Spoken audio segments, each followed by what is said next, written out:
This is Between the Brackets, a Mediawiki podcast, episode 69, September 15th, 2020.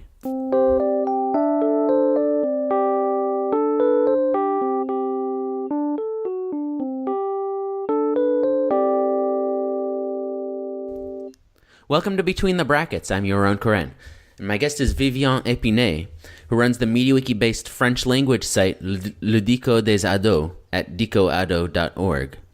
I believe that's slang for Dictionary of Adolescents. So, Vivian, welcome to the program. Thank you, Yaron. Hello. Very happy to meet you and to be there with you today. Great. First of all, where are you located? So I'm actually I'm Swiss. So I live in Switzerland in the Alps, and I'm right now there between the mountains. Yeah. Okay. In the French-speaking part of Switzerland. In the French-speaking part of Switzerland, yeah, of course. Yeah. What languages do you speak, by the way? Well, I do speak French. This is my mother native language. I also speak English, German, and a bit of Italian. Yeah, great. So before you got involved in wikis, what were you doing? Well, I still am. I'm a teacher. I'm a primary teacher. So yeah, it's now it's 12 years.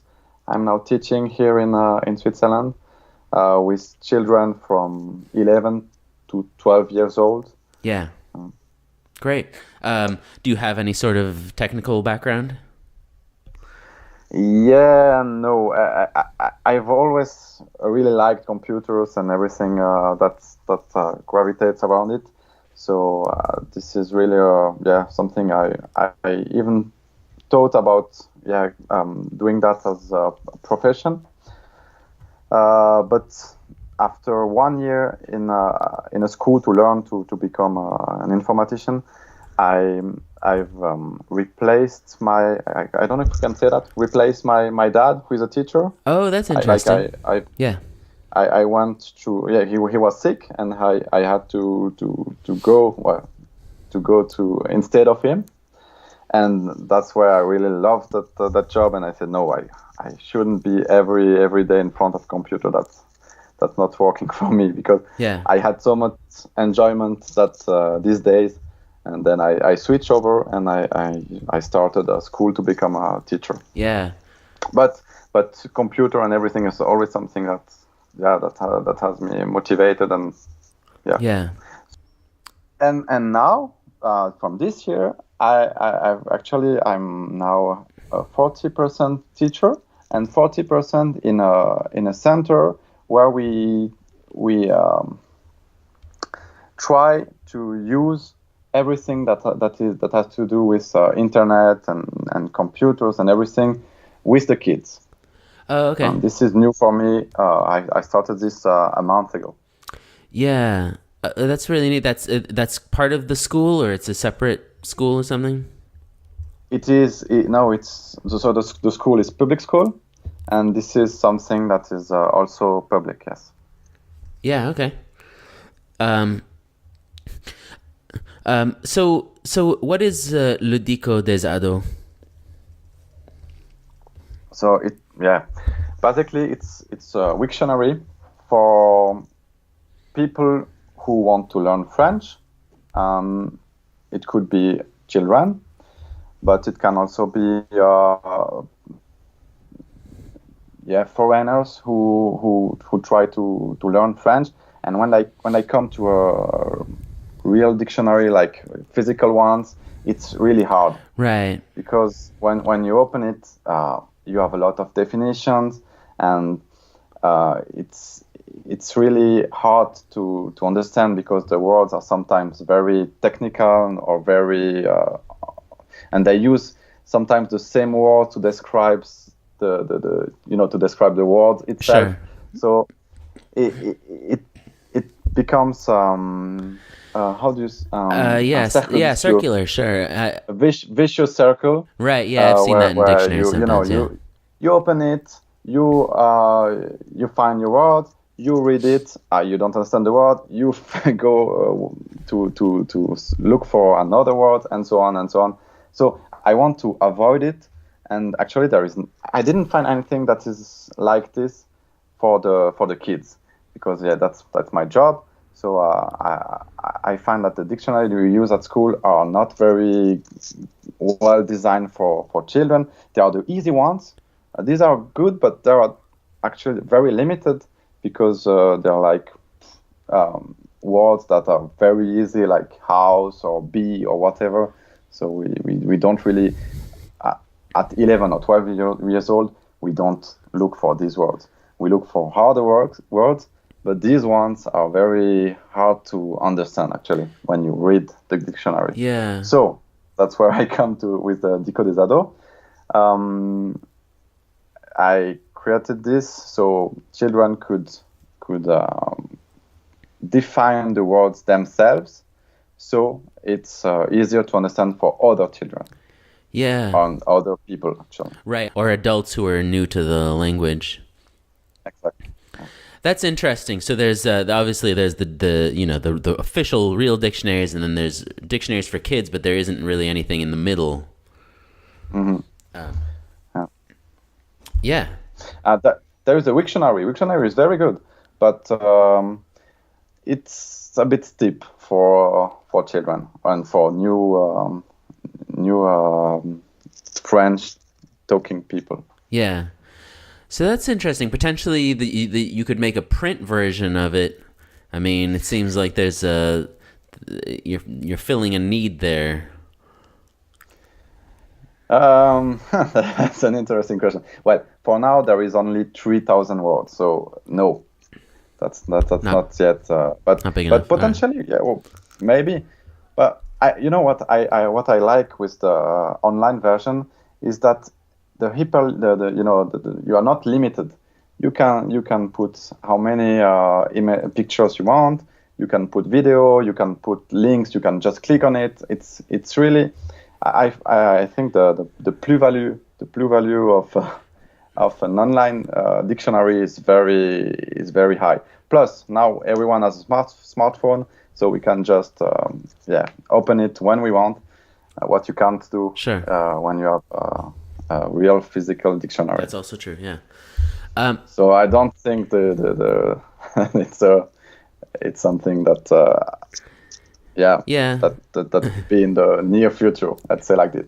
In the near future, I'd like to make it multilingual, to make it in English, in German, and in Italian, because these are the languages that we speak here in Switzerland.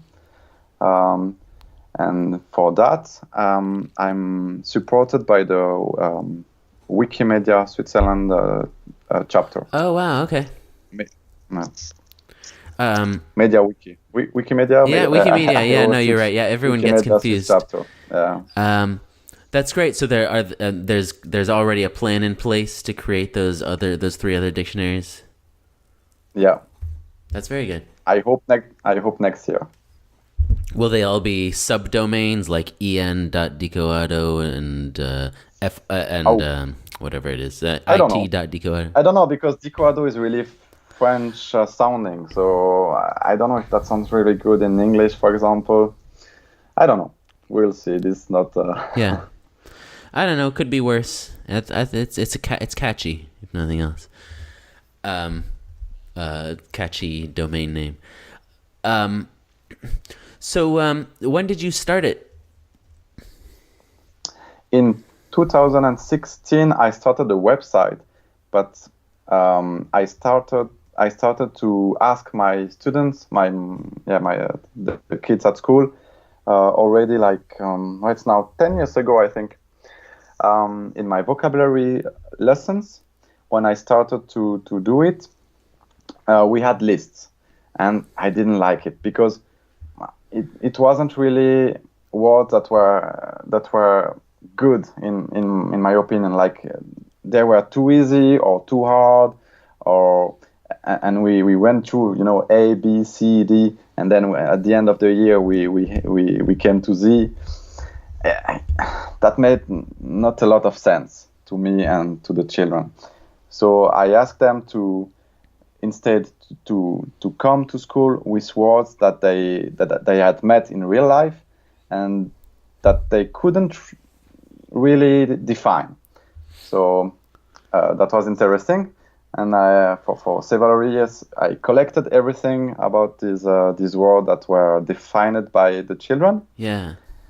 And I was like, yeah, this is really good job from them. And I think it's a bit stupid to at the end of the year like throw everything. So at first I was thinking about maybe collecting this in a database, Excel or something. And then I looked around, I saw the Wiktionary, and I was like, oh, maybe let's try to do this. And that's how I started this, yeah. Okay, so it started as some kind of internal Mediawiki site, just for you or for the school, basically. Mm-hmm. Yes, it was already open since the very beginning. Oh, but okay. Yeah, nobody knows, and Right. and I wasn't really advertising it because it was really for the kids and me and the school. Yeah, that was around 2010 or something. 2016. It was offline. Yeah. From 2010 to 2016, and every year we started everything over with the new, because I have new children every year, so every year we started over again. And then since 2016 there is this website, so now we put everything we do in the website, in the Dico des ados. Yeah. Well, what was the 10 years part? Yeah. So I'm a teacher since 2008. Yeah. And I teach French. And in the French lessons, we've got vocabulary lessons. So we have to get the children to have more words, to understand more, everything. And at that time, the standard way to do it was to give lists to the children. So then we switched, and the children came with their words at like 2010, and I collected this just on word sheets, just on sheets of paper. And after some years, I was thinking, but why not put that somewhere where people could use it? And that's where Dico Ado came, actually, in 2016. Yeah. Okay. So you started it. You started the wiki in 2016, and then at what point did you get the domain name and the name and all of that? Wow. Like the idea of the domain name? Sure. I guess. I mean, yeah. At what point did it? I don't know. Oh, okay. At what point did you at first, did you start? At first, it was le Dico des enfants, so okay. the dictionary for children. Right. But that sounded a bit childish, right? So I guess I asked the children maybe what they were thinking about what kind of names and everything. I know that the very first logo of the Dico des ados was made by one of the kids. Oh wow. Yeah. So they were really involved in the thing at the very start. Yeah. Yeah. Okay. So it's really just been a few years that it's been fully operating. Operation. Yeah. Yeah. Okay. Cool. Yeah, because it looks very professional. I thought it's been around for longer than that. Thank you.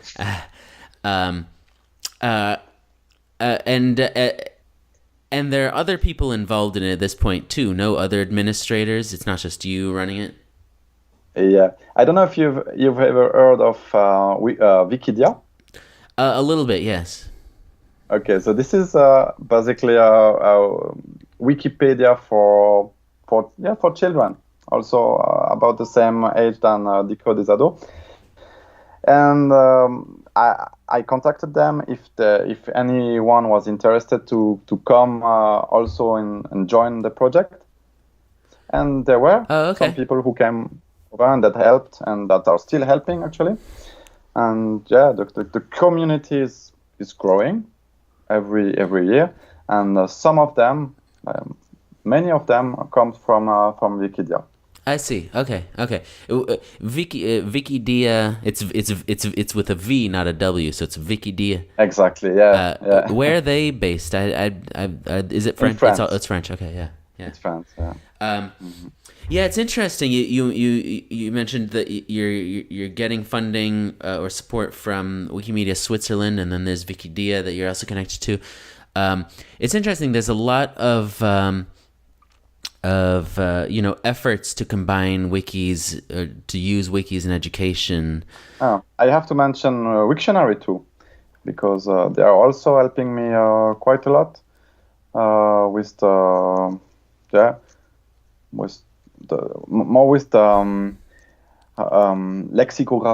lexicographical. Sure. Does it sound? Yeah. It Is sounds it English? right. Very good English. Yes. Lexicographical. Questions that we've had, because they've, the Wiktionary is running from years ago, so we have sometimes the questions that are already been answered by them since years ago. So they come over and they say, oh no, you should do like this, or okay. They give advice, and well, we can follow them or not, but it's always very interesting, and they're very, very nice, and for like some months ago, they put our website on their homepage. Oh, okay. On their starting page, and also in every word that is also in the Dico des ados, they put a link to our website. Oh, cool. The same way that we are doing to them. Yeah. Because we think it's very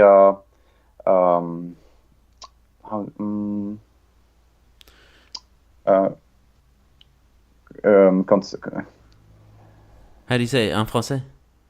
Ouais. Je sais même pas dire que ça. We are.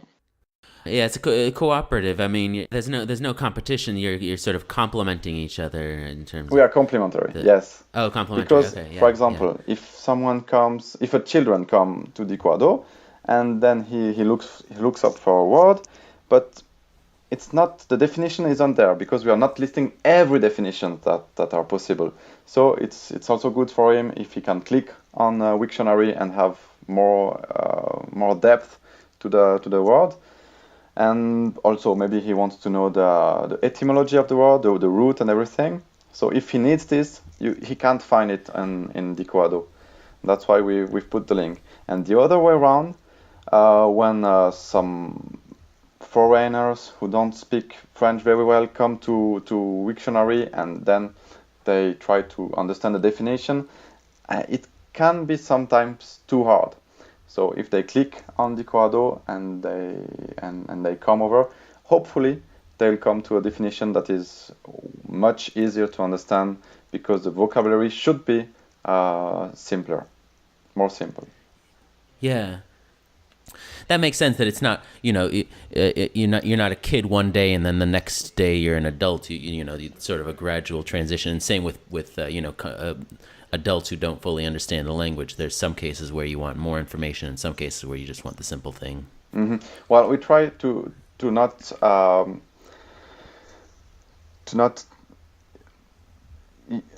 simplify too much. We try to use basic vocabulary, but not wrong definitions. When you cut too much definitions because you want to make it simple, often it comes wrong. So that's something we try to avoid, and it's not always easy. And that's why it's important to first speak together about this in class, because often when the children come with their definitions, with their words, sometimes it's too simple. They cut something important from the definition, and that's what we try to avoid. Right. Okay.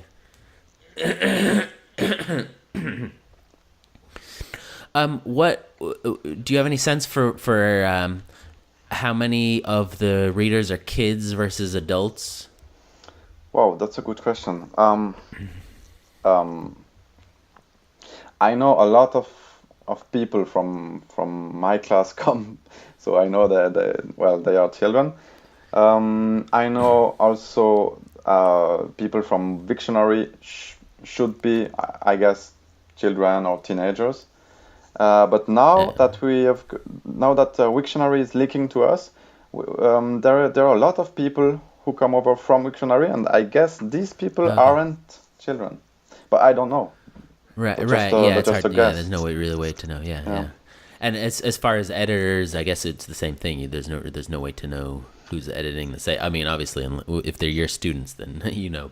But There are really almost nobody edits from IP, so we actually do know pretty well who edits, okay. and they can do. We use page form also for the user page, and one of the questions that they can answer if they want is what year they were born. So we see that a lot of people are from, what should I say, from 10 to 20 years old. Oh wow, okay, yeah, cool. Yeah, I wanted to ask about page forms actually. I guess this is a good time to ask. Your site is interesting to me anyway because it uses what I would call the big three extensions for data structure in Mediawiki, which is page forms, cargo, and semantic Mediawiki. I'm guessing page forms is the most important of those for your purposes. Indeed, yeah. Page forms was a game changer because we use it with kids, and kids, they don't really want to learn a new way. Already typing is not always easy, So if we have to ask them to achieve a complex task, a hard task, like create a definition, and then moreover you have to ask them to learn the wiki code, that's too much. So we want to focus on the vocabulary, on the definitions, and that's where page forms was really, really interesting because we could avoid all this code and all this programming-ish stuff. So yeah, right. That's really a great extension for us. Cool.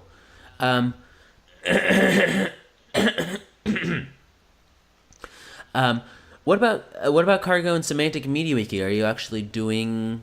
How much are you actually using them? Are you doing any aggregating or querying of all the data on the site?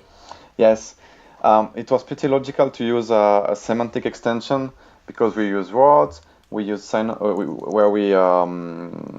it's always the same structure, and we can find synonyms and antonyms and a lot of words that are linked together one way or another. So when I heard about semantic Mediawiki, I thought that was really logical to use it, and we used it like for the first 2 or 3 years. And then we've learned about cargo, and we have learned something that you can do in cargo that you cannot do with the other semantic extension. So we are now using both, and yeah, it's really a good way to have everything in a database actually. Yeah. Yeah. And cool. to browse it in other way than just going through pages. Sure. Yeah. I'll put in a link to. I've looked through Dico des Ado. I wasn't really looking for queries actually, but I'll find something and I'll link to it from the episode page so people can see how the data is used. Man.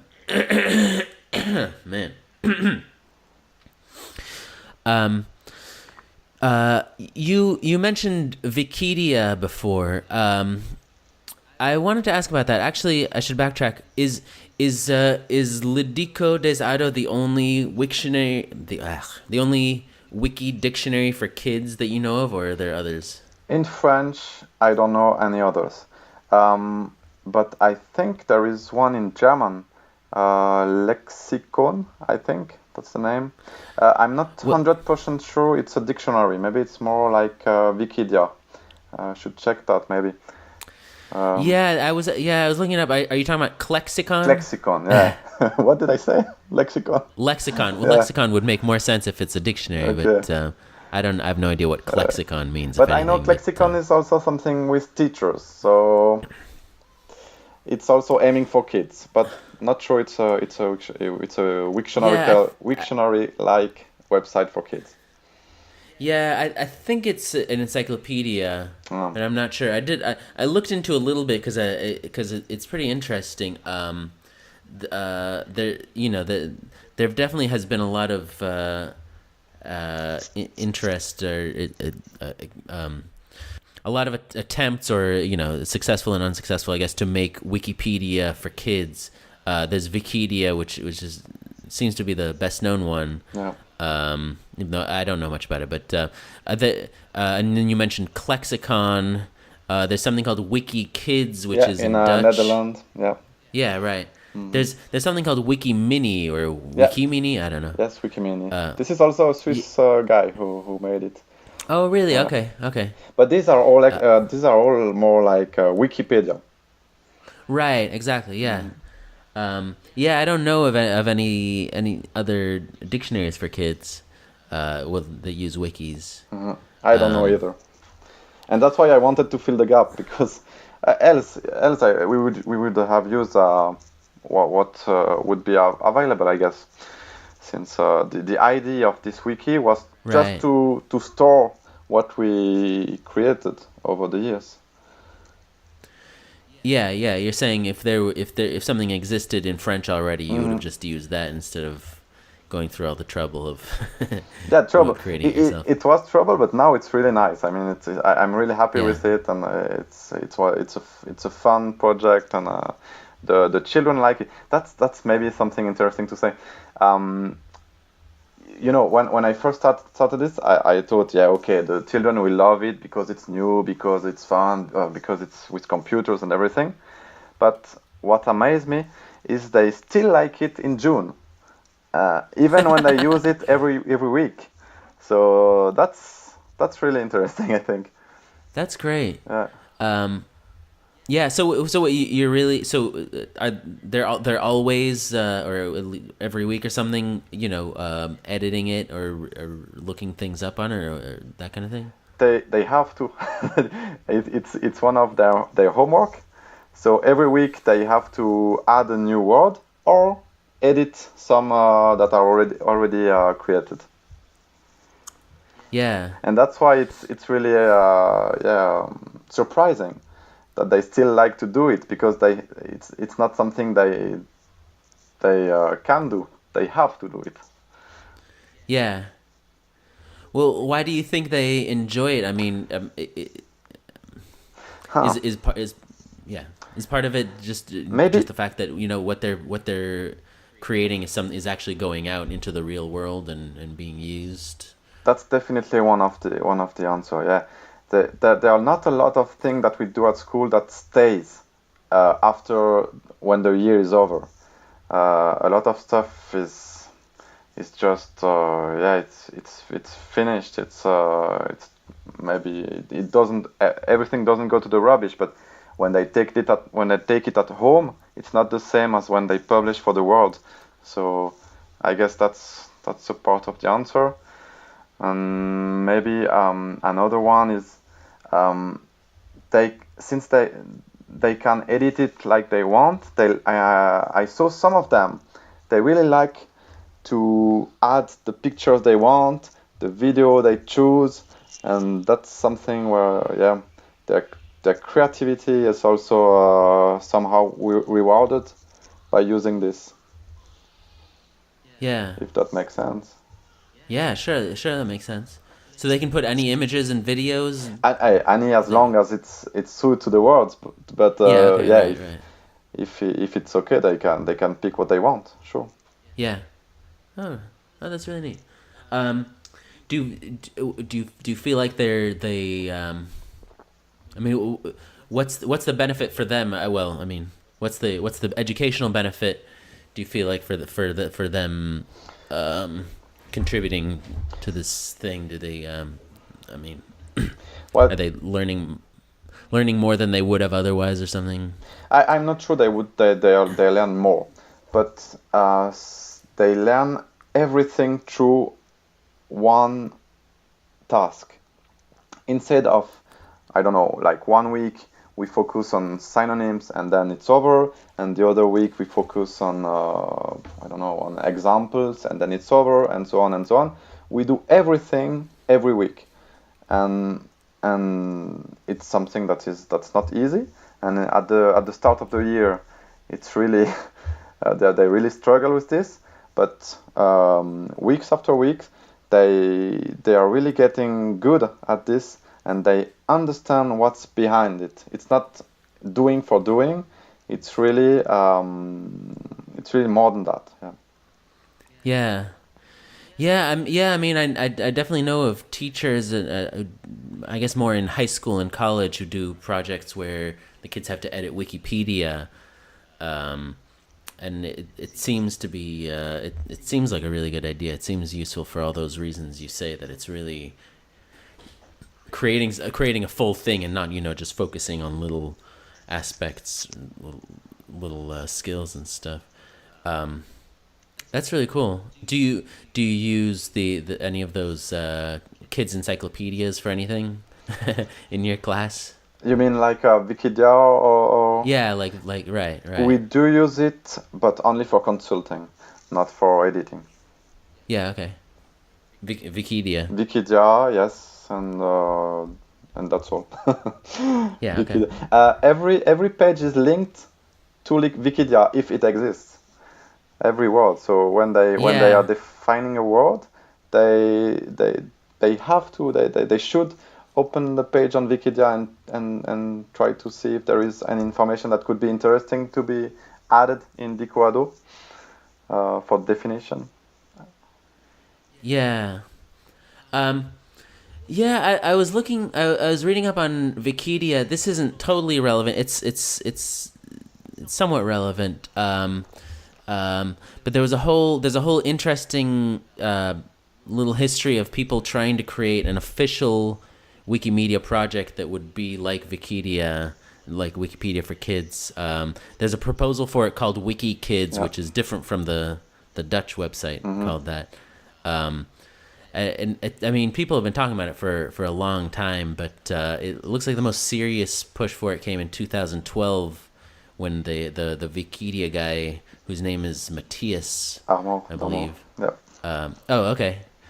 He proposed basically turning Wikidia, having Wikidia as the basis for that Wikimedia Foundation project. Mm-hmm. Do you know Matthias at all? I've chatted with him, yes, but I don't know him more than that. Just yeah, okay. When I try to come to nearer to make our project collaborate more, I've talked to him because he was really supporting the linking between both projects. So yeah, it was he was an ally about this. Right. Yeah. Yeah, that's good. It was interesting reading through some of the discussions that have happened in the past about it, going actually as far back as 2003. It sort of tracks with what you were saying, that this kind of thing is useful not just for kids but also for adults who don't know the language that well, and that's something people have talked about for a long time. So one thing that seems to keep popping up in those discussions is that there already is one site that sort of fits within that definition, which is the Simple English Wikipedia at simple.wikipedia.org.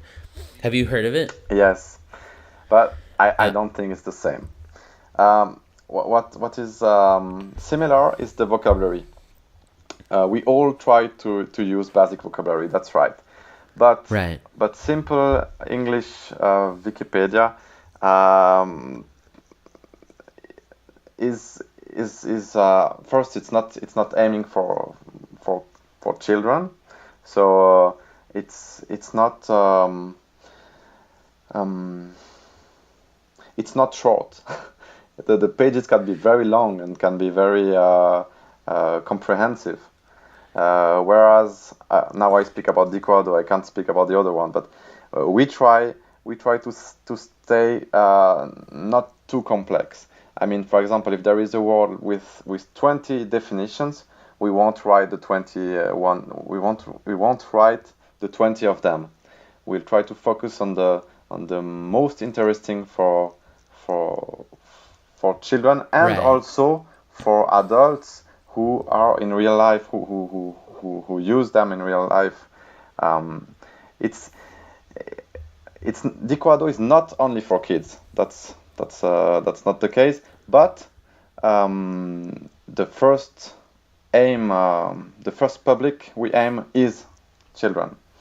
So that's why we choose to some words we don't define at all. Like if there are some really bad words, we won't allow them here. Whereas in simple English Wiktionary, if there is one.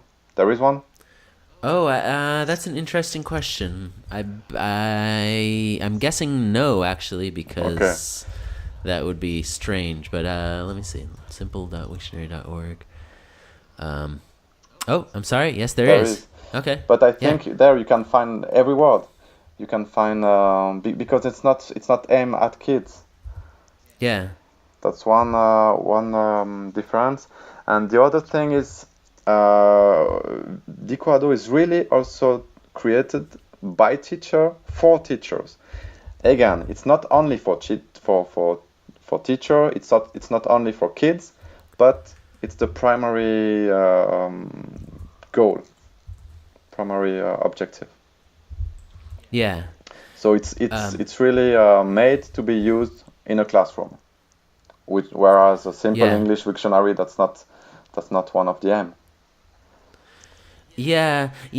Actually, that's very interesting that you say that because it seems like just looking through the discussions about the whole Wikikids idea that in some places it got bogged down exactly for that reason, that the two aims of appealing to kids and appealing to adults who don't know the language that well are sort of conflict with each other. It doesn't always conflict. I mean, and that's why I try to tell you, Dico des Ados is maybe not so well named after all, because it can really be used with, by adults. But I guess if an adult come and sees Dico Ado, say okay, that website is not for me. So that's a bit an issue for me.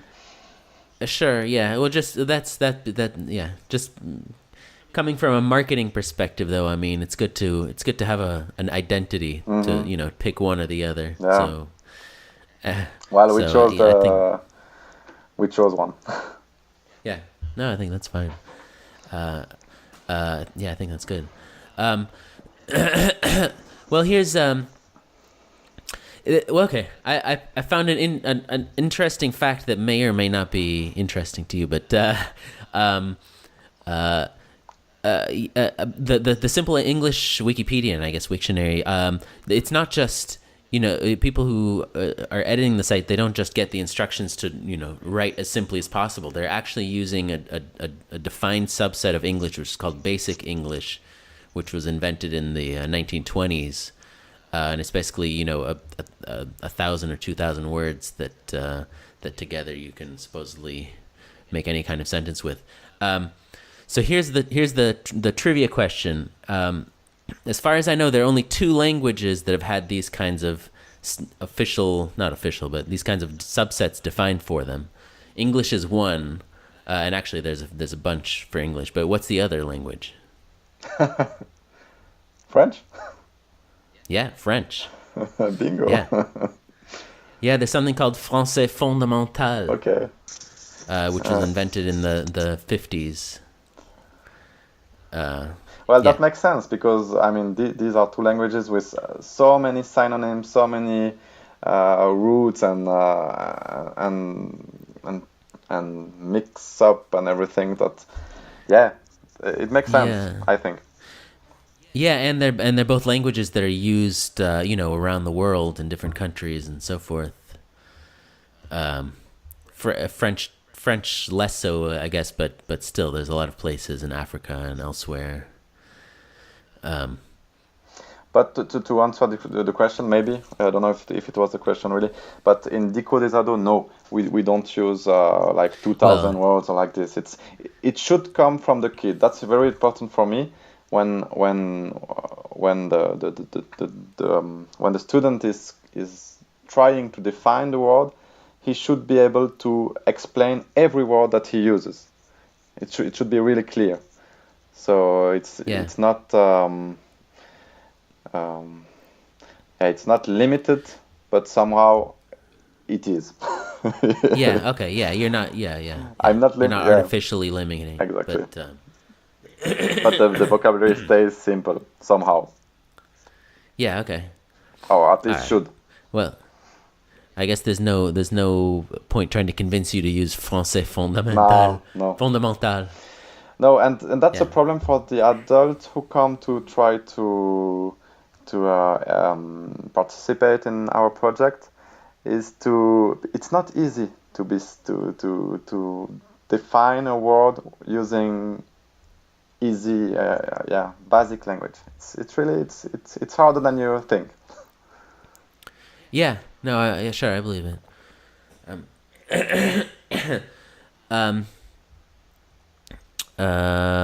Let's see. Yeah. So not to keep harping on this Wikikids thing, but have you ever thought to try to do something like that with Dico Ado, or whatever name you give it, if and when it becomes, a multilingual site, to make it an official Wikimedia project? Well, we are talking with the Swiss chapter of Wikimedia. Wikimedia, I never know. This is really so bad name. Yeah, no. Wikimedia sure Swiss chapter, that's right. Sure, yeah. Yeah. So we are talking about the Swiss chapter with Wikimedia, and they asked us to be very clear about the goals we have in the midterm or in the mid future. Yeah. Sorry. In the future. Right. Yeah. Sure. Midterm, not long term or exactly. Short-term.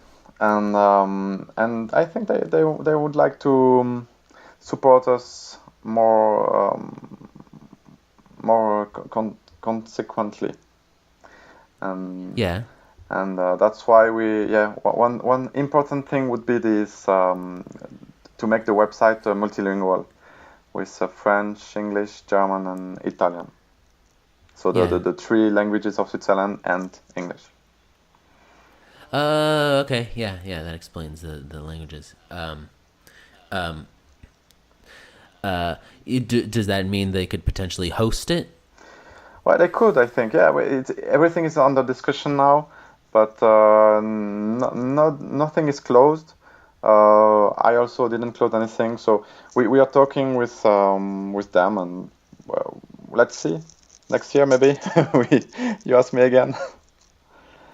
Yeah. Because I can't really tell you much, because nothing is really fixed, except that they want to help us. They want to develop Dico Ado. They want me also to help the teachers to use it. So, and I'm all for it. So yeah, I think it's a win-win. Yeah, absolutely.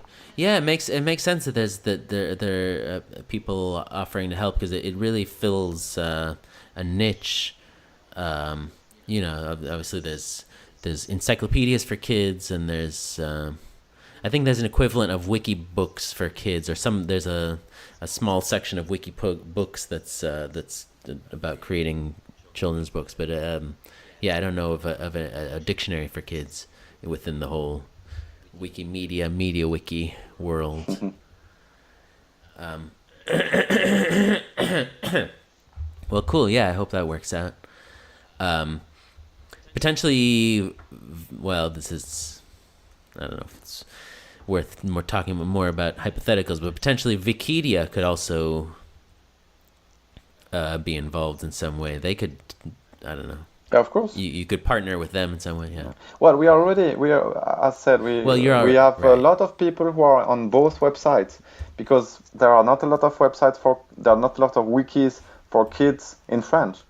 So it was pretty logical when you like using and editing and talking with Wikidia people and community, yeah, it was pretty logical to also like using Dico, I guess.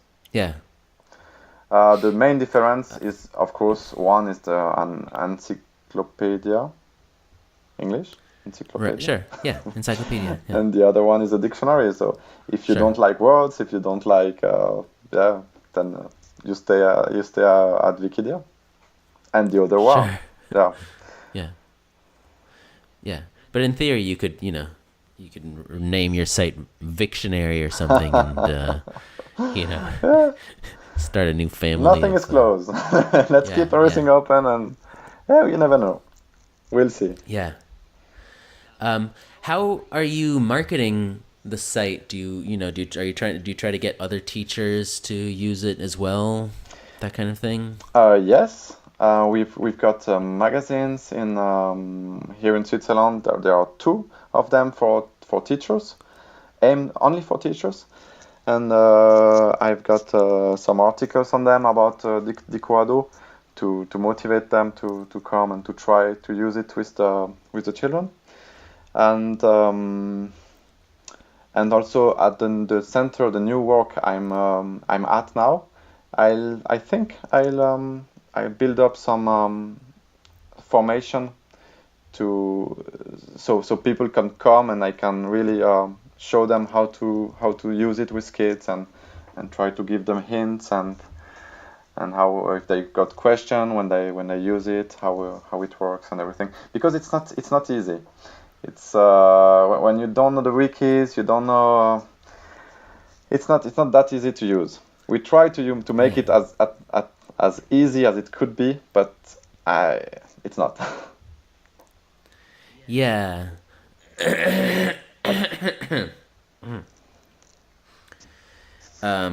Yeah, I mean, as part of that, just knowing which words should be defined and what vocabulary they're allowed to use and what they aren't and all of that. I don't know. Yeah. Yes. Well, if they go through all the help pages, then it's fine. It's okay. But nobody does that. Everyone wants to come and try, and it's also good. I think we try to make it as usable as possible without using the help pages. But yeah. Yeah. No. No. I know how that is. Sure. Well, I guess that covers a lot of it. Well, this is a Mediawiki podcast. Do you have any thoughts about Mediawiki as software? Sure. So we use Mediawiki because this is a robust software. It's used by the biggest encyclopedia of all time, with a lot of users, with a lot of pages. So if Wikipedia uses Mediawiki, I guess it's we can say, well, it's safe to use. So it's very powerful. It's also easily customizable with any extensions we'd like to add or to create even. There are also lots of features to fight against vandalism. I'm happy to say we don't have so much for now. So for the moment, it's not very useful, but it might be one day something that we better have too much now than to for after some years we're like, oh no, this is getting out of hand, this is too big, we can't continue. I think here it's big enough. I mean, the software is I really have faith about that software. So yeah, and it's free. That's maybe the first point. So yeah, that's also very good for education, because that's always a problem to find phones. When you want to do something with the children. Yeah. What I don't really like about it is the look. I mean, it doesn't really it's not really inviting when you go when you go on a user page and you want to discuss with somebody, you have to put a double point, and every time you answer, and 1 time, 2 times, and everything. It's a bit strange to use it in a... Oh, okay. Oh, that's not the look. That's the talk pages and stuff. The actual syntax. Yeah, the syntax of Wikicode. I mean, we are in 2020, and everyone is using, I don't know, WhatsApp and everything, and then you go back to this, and it's like, wow, okay. It's not easy to communicate, I think, via the Mediawiki platform. And that's why we use other platform to chat and to interact with the community. Also, there is also, of course, on the website, but the main place is not there. What do you use for communicating? We use Discord mainly. So Discord server with You know it? Yeah, I've heard of it. I'm not sure if I've ever actually been on it. A lot of young people use it, so that's pretty good for us, since we are aimed at young people. So when we give them a Discord channel, Discord server, it's one more for them, so they come over quite easily. And it's much easier to discuss, really. Right. The Wikimedia Foundation people are actually working on yet another talk page solution. This is, I think, I want to say the 5th attempt now. Well, we used Flow for 1 year, but it's we there are other problems with them. The database was getting clogged, and Oh, okay. We had to. They had some problem with them. Yeah. Gosh. Well, I think it's on the way out. Flow. Or what's Flow the name again now? Structured discussions. Structured discussions. Yes. Yeah. This is better looking. This is more like 2020, but well, sure. There are other issues. It's maybe 2012 or something. I don't know. So when you said the look is not great, but you were just talking about talk pages, because I think Dico looks great. Thank you. That's thanks to the skin, I guess. We wanted something, not again, since we are dealing with kids, and it should be pretty how do you say forward, like straightforward. I don't know. Should be straightforward to use, so you don't have too many links left and right and everywhere, and only the content is really in foreground, and that's the name of the skin, foreground skin. Oh, okay, foreground skin. Yeah, I know, but it's customized. No, I mean there's. It's a bit customized. Yes. Yeah, somebody designed this clearly. Yeah, that was really again. I think the two best extensions. I mean, the two most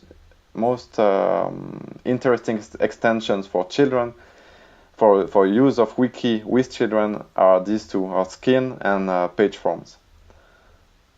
And that makes the difference between other wikis for kids and Dico des ados, I think. Yeah, cool. That's great to hear. I mean, between those two, it doesn't necessarily even feel like a wiki. They might not even realize that the software that they're using is a wiki. Potentially. Yeah. All right. I don't know what to say more. Yeah, I agree with you. I totally agree with you. All right. Because every time you go on a wiki, well, now there is the timeless skin. You know that skin? Sure, yeah. The Wikimedia Foundation people finally put together a responsive skin. That's something that's good looking, I think. That's pretty modern, and but the other skins, it feels old. When you come, it's like, wow, okay, this is an old website, and I didn't want that to be the same with Dico des Ados. Okay, yeah, you're not a fan of Vector. That's the standard Wikipedia one. No. All right. No, okay. Are you? I like it. I've gotten used to it, but you've got used to it. Like you don't like it. You've got used to it. It's hard. It's hard to say. It's hard to say now. No. Yeah, I can definitely see. I mean, they're working on they're well aware that, you know, for 99% of people, all the stuff in the sidebar is not. It's just confusing. It's not something they're ever gonna want to use or click on. So if it's confusing normal people, then what is it with children? Very confusing. Yeah, and also the use with smartphones. That's also something I wanted to say. Well, yeah, right, sure. Foreground is also very good for smartphone use, since it's responsive. Sure. Also, I know there is an extension for Mediawiki and everything that you can use with smartphone, and it's also good. But then you miss some of the tools that you need, and it's not because you have a smartphone that you don't edit pages. And I think that's important to be able to edit also pages through a smartphone. Yeah, sure. Yeah, that came up actually on this podcast before in my when I interviewed Olga Vasilova, and it's something that they're definitely aware of it, and something they're working on. Yeah.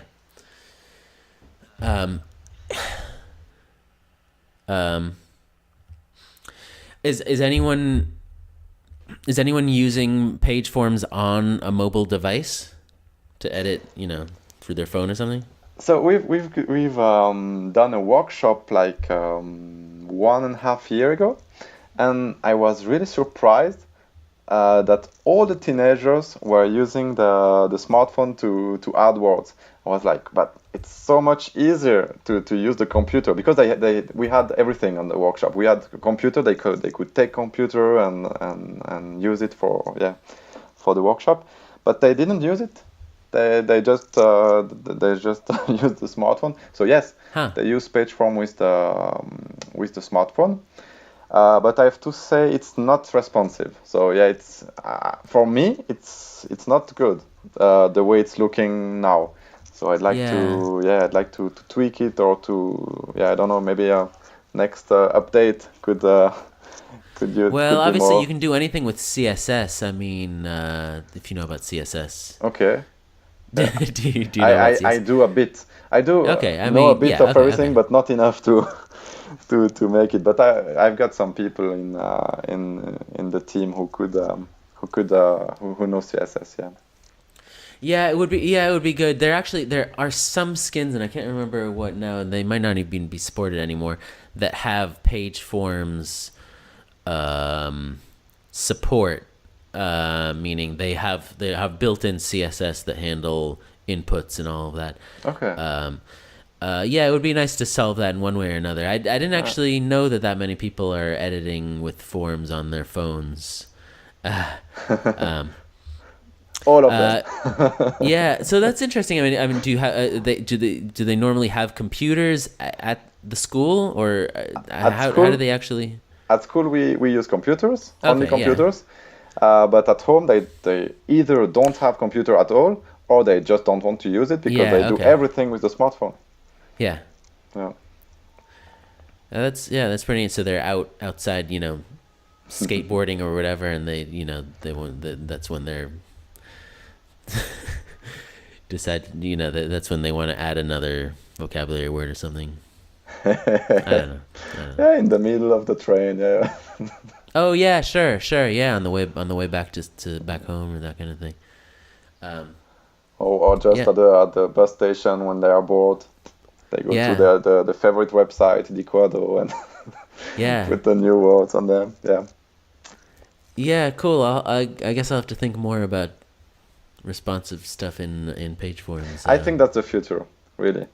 the usability of everything through some smaller screens. Yeah, sure. It makes sense. Yeah. Cool. Great. I think that's all my questions.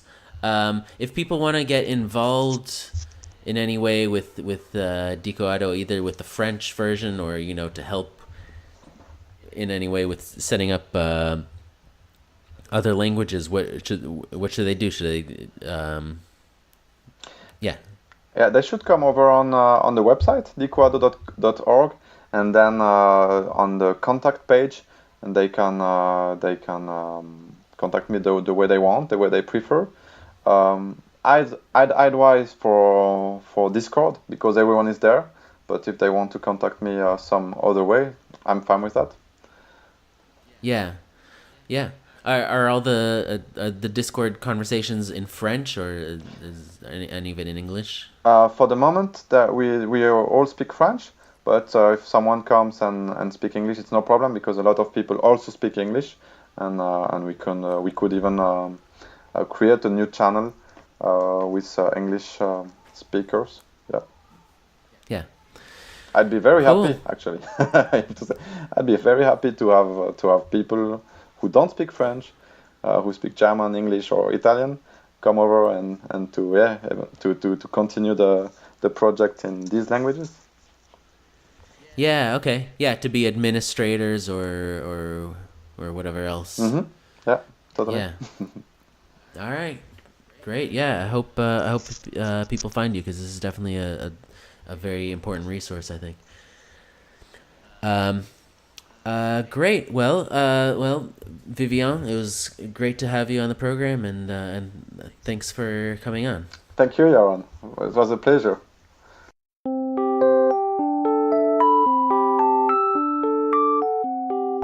And this has been another episode of Between the Brackets. I want to again thank my guest, Vivian Epiney of Le Dico des Ados. Thanks to all of you for listening. Stay productive, and I'll see you next time.